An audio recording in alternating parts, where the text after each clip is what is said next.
I am about to ruin something for you. I don't make my own content anymore. There, I said it. This is AI. Just kidding. This is me. But I'm owning up to something because I think it may blow your mind. I don't make my own content anymore. So if you follow me on Facebook, on Instagram, if you're inside Get Shit Done Club, which if you're not, you should be, I don't create my own content. And I'm going to venture to guess most of you probably didn't know that. So I'm going to tell you how I do it. I'm going to tell you how I know it's working. I'm going to tell you how I made that decision. And potentially this could help you out too. I'm going to add a couple caveats here though.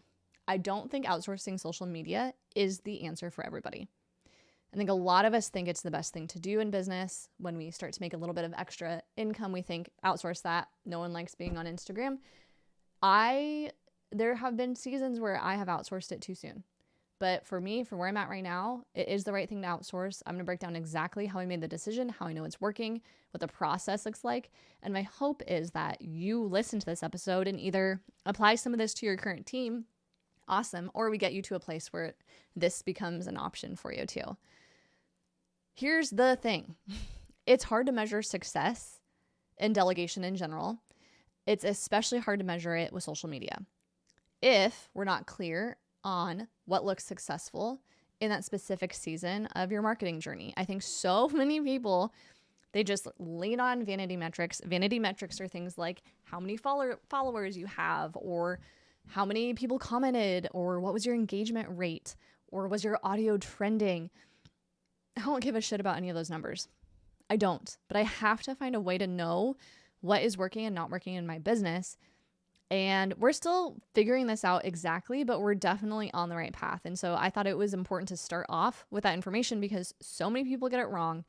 You can't just not measure anything, and you can't just rely on these giant reports that Metricool and Later and Meta and Hootsuite and all of those give you, because that doesn't tell you the full picture of your business. So first things first, I decided to outsource social media because I am not the best person to do social media. Notice how I didn't say I hate social media?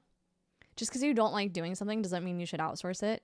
I'm going to hit some nerves here. Hey, CEOs, a lot of you don't like money and you want to outsource that because you don't like money. Guess what? That should definitely still be on your plate. Even if you have someone else doing your bookkeeping, accounting, maybe you have a financial advisor. I have all of those, and I still do my own numbers every month because I need to know what's going on in my business. So just because you don't like doing social media, that is not a good enough reason to outsource it. There, I said it. I know multi-million-dollar CEOs who are doing their own social media because they are the best person to do it.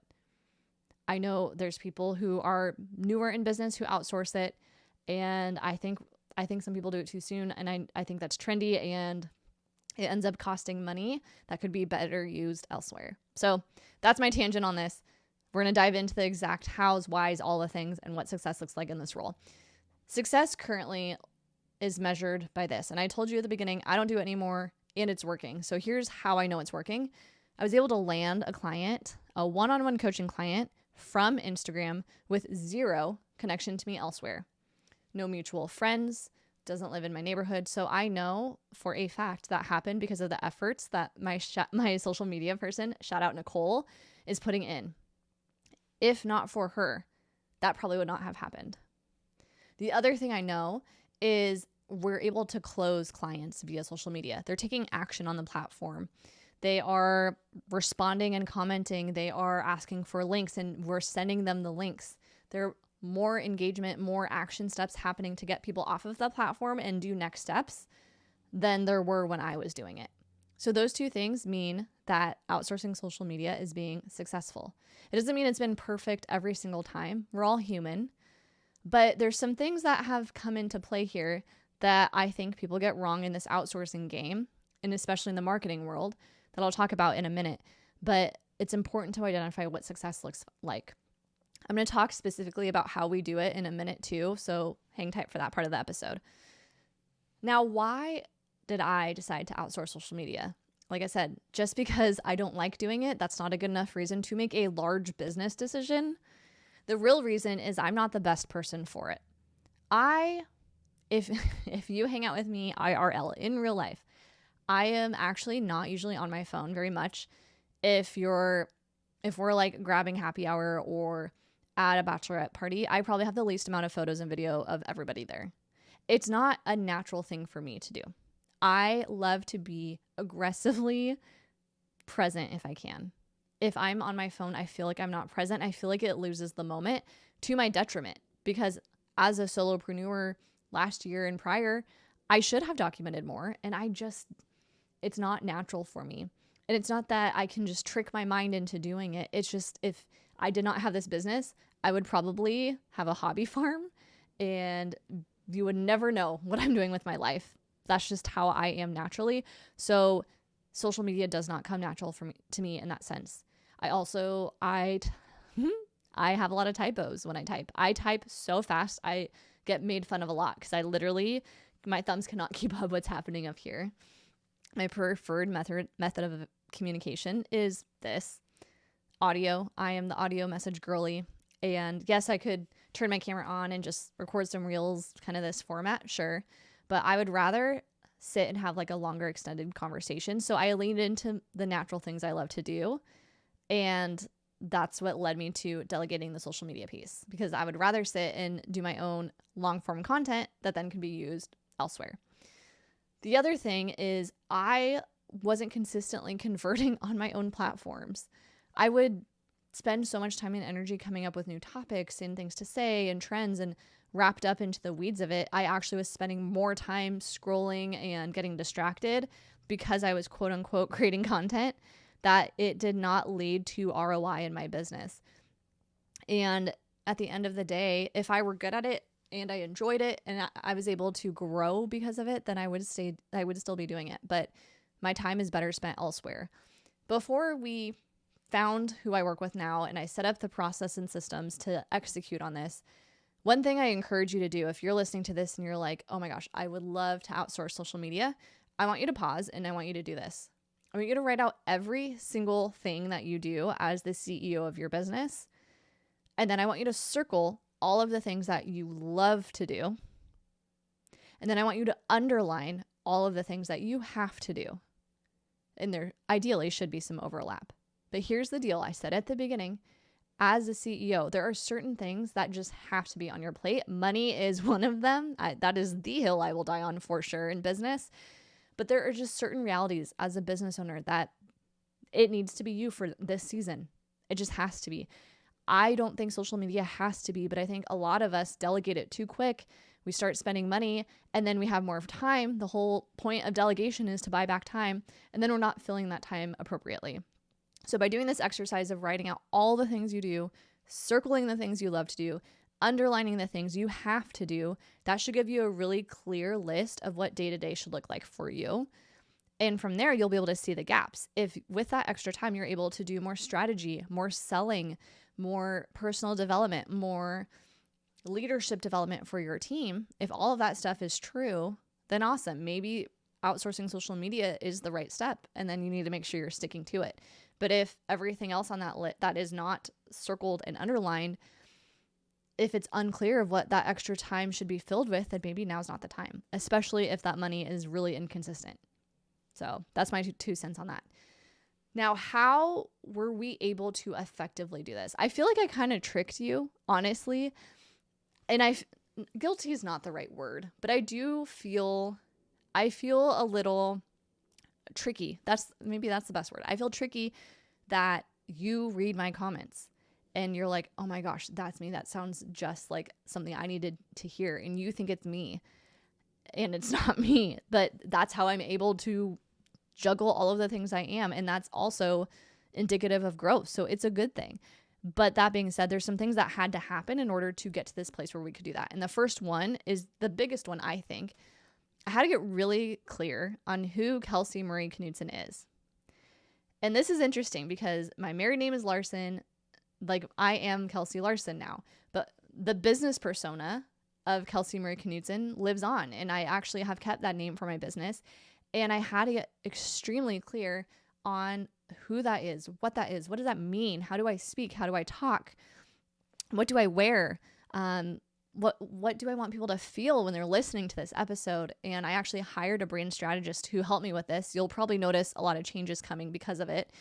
But all that to say, the more clear I was on me and my brand and who we serve, what problems we solve, what offers we have, those processes in business, it allowed the marketing and messaging to be easier to delegate. If I'm constantly second guessing or unsure or just hopping on trends or not strategizing things, it would have been really difficult for someone to figure out my tone of voice and my style and all of that stuff. So number one, biggest thing to do if you're going to hand off the content stuff to somebody else is you have to be really clear on who the brand is or who you are if you are a personal brand.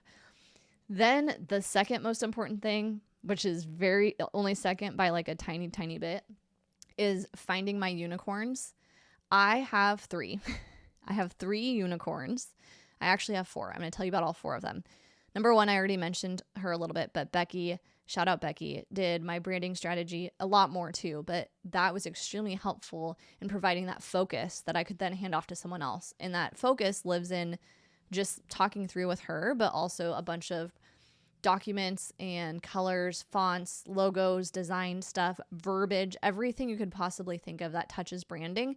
She put together these assets and trainings for my team, which is amazing. So now they can go execute on this. And for me too. So unicorn number 1 is Becky. Unicorn number 2, in no particular order, is Bailey. She is the Robin to my Batman. She is a system strategist. She takes everything and just gets shit done. You think I'm the get shit done girl?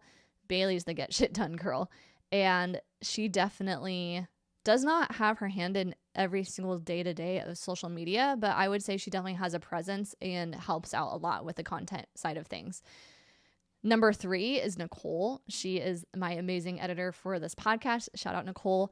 But also she is the secret weapon, you guys. She's the one who is writing the copy, picking what clips to grab from these episodes and putting them into reels. She is the one saying, hey, we should do this trend and we should do this audio. She's also the one who just also gets shit done. She'll know the general direction of where we want to take our content and just do it and be like, we're changing these colors. We're changing this template. This doesn't make sense anymore. We're changing. I love having all of them on my team.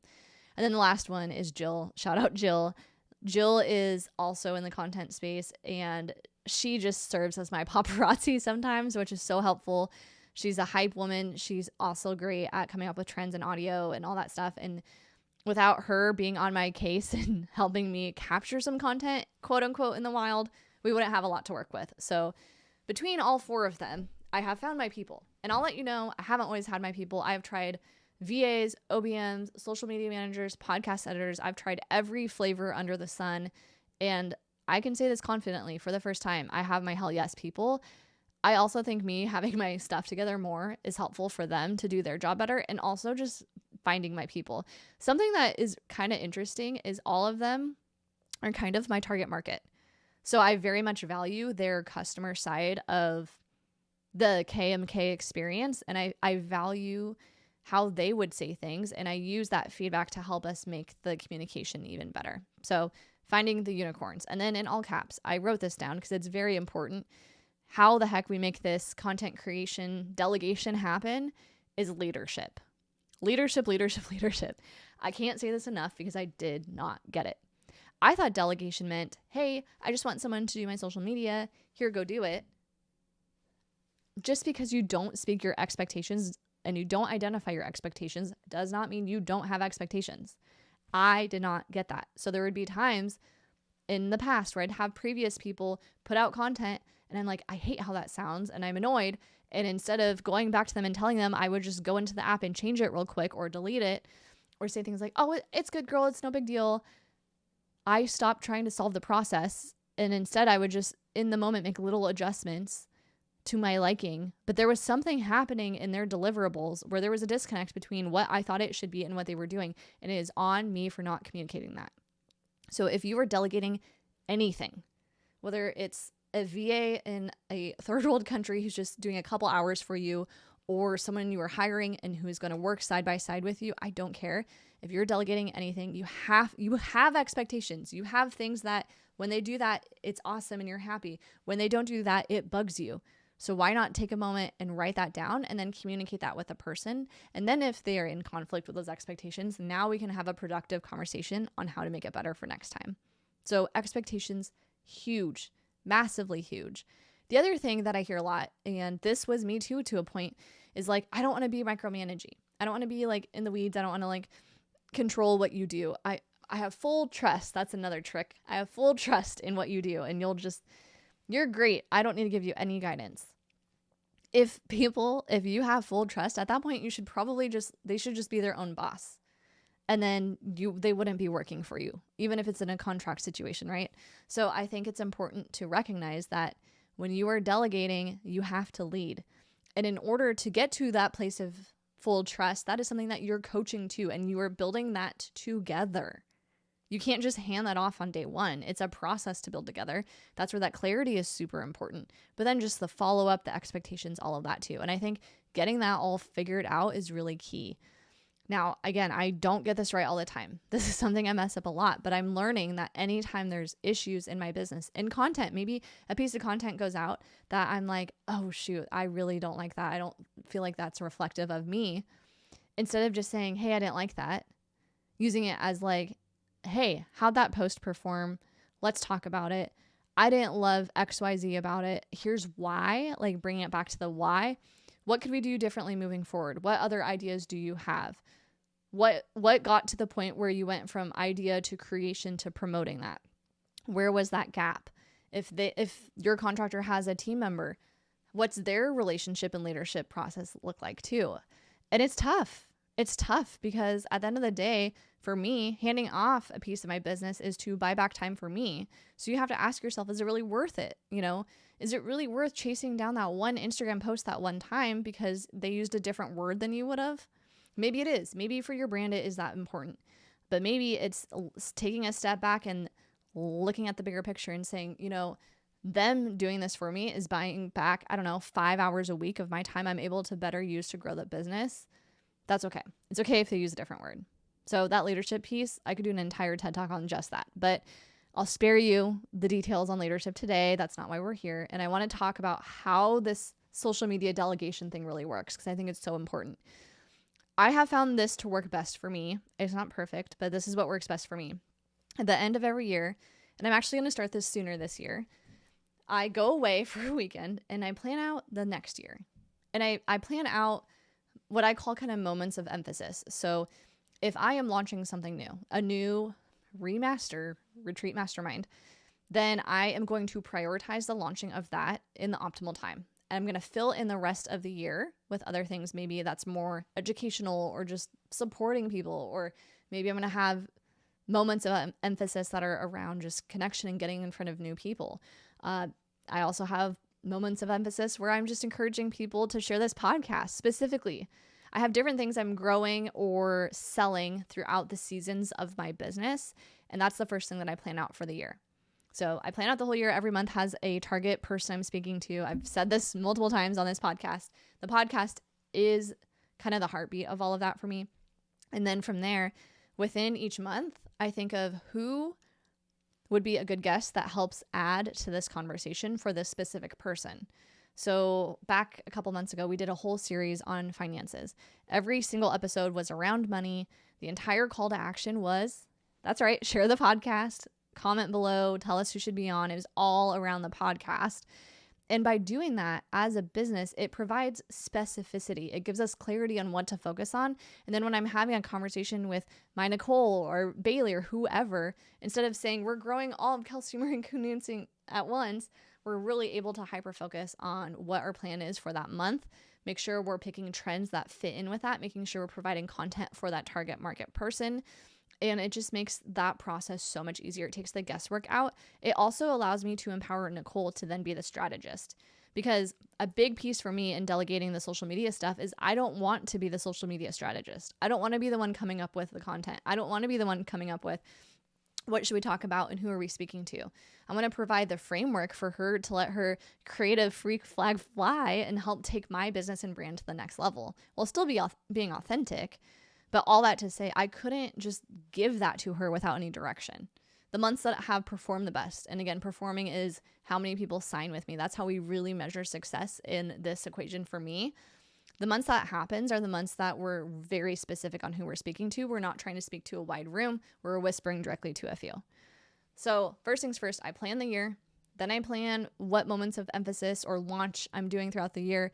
Then I plan the filler months that are either connection, educational, promote the podcast, join Get Shit Done Club, wink, wink, whatever that looks like. And then I take guests and I plug them into those different months.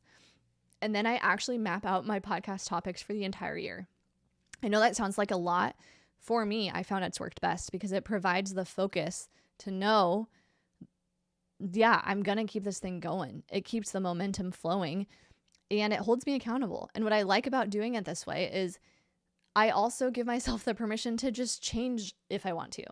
Last week's episode, I actually talked, or 2 weeks ago, I talked about buying a house. That was not planned back in, I think this was December or November when I made this list, but it felt really relevant right now. So I made that adjustment. I share all of this with you because so much work goes into the planning and the strategy before I pick up this microphone that it makes that all those steps make this process easier. And on the back end, to make this all happen, I then literally have a Google Doc that is color coded. Every month has a different color, or every launch, if you will, or focus has a different color. We have a big master sheet. Every month that we're speaking to quote unquote somebody, there's questions of who is this person? What are their pain points? What transformation can they expect for every single thing? Even just thinking about this podcast, we have a detailed list of like who you are. What are your pain points most likely? What transformation can you experience from listening to this podcast? What does our call to action look like? Share the episode, leave a review, save this for later, email us and let us know who we should have on. So all of that mental work that has to happen in the strategy side, we have everything set up ahead of time. So the execution is flawless. It's easy. It flows. And I just want you to know so much prep goes into all of this stuff. So once I plan out the year, I plan out the guests, I plan out the topics, then I refined things each month. So we are in May. This episode's coming out in June. I refine the episodes and the topics, and I have some notes. I think you probably know that, but I have some notes where I map out how I want the flow of the episode to go. And then I sit and I record. I batch those out as much as I can. I schedule my guests and I have those on once a month, twice a month if I can handle that schedule-wise and it works out for everybody. And then I sit, record. I upload it to the Google, and then Bailey and Nicole do their magic. And that's it. That's all I do for content creation. I put all the work into what we're launching and why. I have those master docs. I map out the episodes. I say, hey, I want Becky on the podcast. And then Bailey goes and makes sure Becky gets on the podcast. I record the episodes. I upload them. And then the baton is handed off. We have an Airtable that keeps us organized. And Nicole has free reign. I don't approve her assets. I don't want to. I want full trust in her. And she delivers. She gets it. She gets the brand. She gets who I'm speaking to. She does an awesome job. And I've been happy with how she's doing it. So I don't micromanage her. We have a monthly meeting where we go over the numbers. We talk about what worked, what didn't. We talk about things we want to change for the future. We meet every month and have that kind of style of meeting. Hey, June's coming up. Here's who we're speaking to in June. Here's kind of what we're launching and promoting. Here's that person. She asks questions. I ask questions. It's awesome. All that to say, social media delegation is doable, but a lot of people get it wrong. And I don't want that for you. I think done right, it can be a really amazing tool to help you get to that next level in business. For me, I've been able to redirect time into other things. 2 of my unicorns had a meeting yesterday completely without me to optimize some things within my business. And it just feels so good to be supported in this way. And it's also motivating because the better I can do, the better I can turn back and support my team. I have big goals and dreams where I want to take this thing. And it takes me really stepping into that CEO and that leadership within my own business and supporting you through that too, to really get to that next level. And I think the biggest blessing of all of this by delegating the social media, it's got me out of playing small, because I used to keep track of what everyone else was doing, who's posting what, making sure we're commenting on 5 to 7. I don't do any of that stuff anymore. It feels so good. The direct messages are me. So if you're ever getting a DM, it's me. We have some automation set up for simple things like links to the episode and what have you. But if we're having a conversation, you're conversing with me. And I love that. I don't think I'll ever give that up. But all that to say, I definitely get more shit done. And I'm clear on what to do with that extra time. I have the right people in place and the right processes and systems to keep this going. And it just feels so freaking good. So now you know my big old secret. I hope that this empowered you to either get your business in a place where you can potentially hand this piece of the puzzle off, or maybe you need to go back and have some more clarifying questions to your team members and conversations about expectations. Maybe that's the missing link for you. All that to say, the best place to find extra accountability and taking action on today's episode is inside the Get Shit Done Club. I would love for you to join us. We do a weekly Zoom call every Wednesday morning at 9 a.m. PST. It's free to join, and we're having conversations like this in there. And what I love about it is everyone's in different types of businesses and we help each other. People have hired each other. They collaborate, they coordinate, they hold each other to it. And I just think it's super cool. I'd love to have you join us. You just search Get Shit Done Club on Facebook or click the link in our show notes today. But that's what I have for you. I hope you found this episode helpful. And now you know the content. You know what's happening with the content. So I hope that doesn't dissuade you from hanging out on social media with me.